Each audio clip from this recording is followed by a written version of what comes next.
அமைச்சர் செந்தில் பாலாஜிக்கு அமலாக்கத்துறை மூலமா கொடுக்கப்படுற அநியாயமான தொல்லைங்கள்லாம் உங்களுக்கு நல்லா தெரியும். இது அப்பட்டமான அரசியல் பழிவாங்குகிற செயல்னு யாருக்கும் கொஞ்சமும் சந்தேகம் இல்லை. உருட்டல் மிரட்டலுக்கெல்லாம் பயப்படுறவங்க இல்ல திமுக காரங்க. சுவத்தில் அடிச்ச பந்து திரும்ப வந்து முகத்தில் அடிக்கிற மாதிரி தான் ஒவ்வொரு திமுக காரனும் வளர்க்கப்பட்டிருக்கான். திமுகவையோ திமுக காரனையோ சீண்டி பார்த்தா தாங்க மாட்டீங்க. எங்களுக்கும் எல்லா அரசியலும் தெரியும். இது மிரட்டல் அல்ல, எச்சரிக்கை. முதலமைச்சருடைய சவாலுக்கு நானும் பதில் சவால் விடுகின்றேன். தொண்டர் மீது கை வைத்து பாருங்க, பார்க்கலாம். செந்தில் பாலாஜி அவர்களுடைய கைதுக்கு பிறகு முதலமைச்சருடைய நடவடிக்கை என்பது ஒரு முதலமைச்சர் நடந்து கொள்கின்ற விதத்தை போல் அது இல்லை. குறிப்பாக 2:30 மணிக்கு உள்ள போறது, அங்கேயே இருக்கிறது, கேபினெட்டில் இருக்கக்கூடிய எல்லா மந்திரிகளையும் ஹாஸ்பிட்டலில் கூட்டிட்டு போறது, அவர்தான் அச்சுறுத்தும் விதமாக பேசுகின்றாரோ தவிர மத்திய அரசு கீழே இயங்கக்கூடிய மத்திய அரசினுடைய கட்டுப்பாட்டில் இல்லாத இன்கம் டேக்ஸாக இருக்கலாம், இடியாக இருக்கலாம், இவர்கள் நேர்மையாகத்தான் வேலை செய்கிறாங்க. ஆனால் முதலமைச்சருடைய இன்றைய பேச்சு தான் அது நேர்மை இல்லாமல் அது இருக்கிறது. அதே போல் இரண்டாவது, நேற்று சாயங்காலம் தமிழக அரசு சிபிஐக்கு கொடுக்கப்பட்டிருக்கக்கூடிய ஜெனரல் கன்சென்ட் அதை வித்ட்ரா பண்ணியிருக்காங்க. நம்ம அனைவருக்குமே தெரியும், சிபிஐ பொறுத்தவரை அது ஒரு special act, special provision, Delhi police special establishment act, அந்த ப்ரொவிஷனில் தான் சிபிஐ சட்டம் இருக்குது.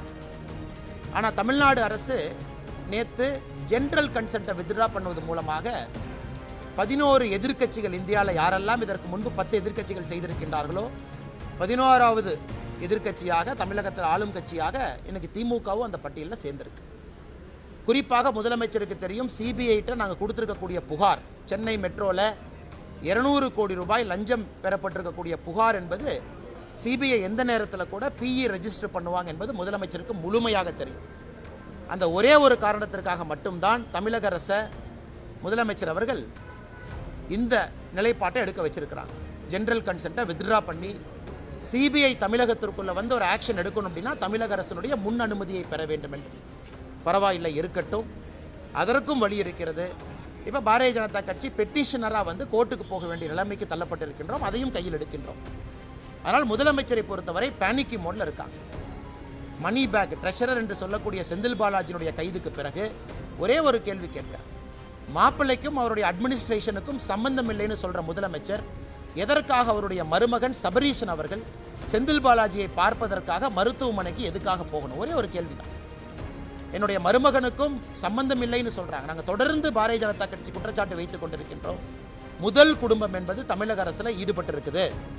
30,000 கோடி ரூபாய்க்கு மேலே வருமானம் ஈட்டியிருப்பதாக ஒரு அமைச்சரை கூட சொல்லியிருக்கிறாங்க ஒரு ஆடியோ டேப்பில். சம்பந்தமில்லை சம்பந்தமில்லை சம்பந்தமில்லைன்னு நம்முடைய முதலமைச்சர் சொல்லுவது. ஆனால் அந்த பக்கம் மருமகன் அவர் மந்திரிகளுக்கு கொடுக்கப்படக்கூடிய அதே அதிகாரத்தோடு அந்த மருத்துவமனைக்குள்ளே போய் செந்தில் பாலாஜி அவர்களை பார்த்துருக்காங்க. அதனால் தமிழக மக்களை பார்த்து கொண்டிருக்கின்றார்கள். தமிழகத்தில் சட்டம் ஒழுங்கு இல்லை என்பது நம் அனைவருக்குமே தெரியும். ஆனால் நேர்மையான சட்டத்தின்படி நடக்கக்கூடிய ஆட்சி இல்லை, இது இல்லை என்பதை நம்முடைய முதலமைச்சர் மாண்புமிகு திரு மு.க. ஸ்டாலின் அவர்கள் இன்று காலையில் அவருடைய பேச்சின் மூலமாக ஊர்ஜிதம் பண்ணியிருக்கார். அடுத்து மூன்றாவது, முதலமைச்சரை பொறுத்தவரை பாரதிய ஜனதா கட்சியினுடைய தொண்டர்களை நேரடியாக மிரட்டி இருக்கின்றார். இன்றைக்கு காலையில் முதலமைச்சருடைய பேச்சு என்பது பாரதிய ஜனதா கட்சியினுடைய தொண்டர்களை நேரடியாக மிரட்டியிருக்காங்க.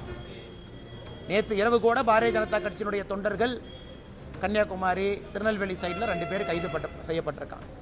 அதனால் தயாராகத்தான் இருக்கின்றோம். நீங்கள் ஆரம்பிங்க உங்கள் வேலையை. திமுகவினுடைய குண்டாயுசத்தை தமிழகம் இதற்கு முன்னாடியும் பார்த்துருக்கு, இப்பவும் பார்த்துக்கிட்டு தான் இருக்குது. அதனால் திமுக சட்டத்தை கையில் எடுப்பது, திமுகவினுடைய குண்டாக்கள் வீதிக்கு வருவது, மக்களுக்கு துன்புறுத்துவது ஒன்றும் தமிழகத்திற்கு இதல்ல. ஆனால் இந்த முறை திமுகவினுடைய கோபமும் குண்டாயுசமும் பாரதிய ஜனதா கட்சியின் மீது திரும்பி இருக்கிறது. அதை பார்த்து கொள்கின்றோம். ஆனால் முதலமைச்சருடைய சவாலுக்கு நானும் பதில் சவால் விடுகின்றேன். தொண்டர் மீது கை வைத்து பாருங்க, பார்க்கலாம். ஒருத்தரை கைது பண்ணுங்க, 2 பேர்த்த கைது பண்ணுங்க, பார்க்கலாம். நாங்கள் வீதிக்கு வர வேண்டாம் என்று நினைக்கின்றோம். பாரதிய ஜனதா கட்சியினுடைய தொண்டர்கள் வீதிக்கு வந்து ஒரு மாநில அரசினுடைய அலுவலகத்தை கெரோ பண்ண வேண்டாம்னு நினைக்கிறோம். நிலைமை கைமீறி போச்சுன்னா கோட்டையை நோக்கி வரத்தான் போகிறோம். அதை பற்றி எந்த மாற்று கருத்து இல்லை. நீங்கள் ஆட்சி பண்ணத்தானே போகிறீங்க. அதனால் நீங்கள் மிரட்டி பாரதிய ஜனதா கட்சியினுடைய தொண்டனை இந்த மாதிரி நீங்கள் மிரட்டி நாங்கள் பயந்துருவோம், உங்கள் மேலே வைக்கக்கூடிய குற்றச்சாட்டை விட்டுருவோம் நீங்கள் நினச்சிங்கன்னா குற்றச்சாட்டு என்பது இன்னும் அதிகமாகத்தான் இருக்கும். ஆல்ரெடி டிஆர் பாலு அவர்கள் போட்டிருக்கக்கூடிய கேஸ் என்பது ஜூலை 14ஆம் தேதி விசாரணைக்கு வருது. நானும் விசாரணைக்கு போகிறேன், டாக்குமெண்ட்டோட போகிறேன். அதனால் எங்களை மிரட்டி பார்க்கலாம் என்று மு.க. ஸ்டாலின் அவர்கள் நினைத்தால் இது பழைய பாரதிய ஜனதா கட்சி இல்லை, கொடுத்தால் திருப்பி கொடுக்கப்படும் என்பதையும் கூட முதலமைச்சருடைய கவனத்திற்கு மிக பணிவாக கனிவாக தெரிவித்துக் கொள்கிறேன்.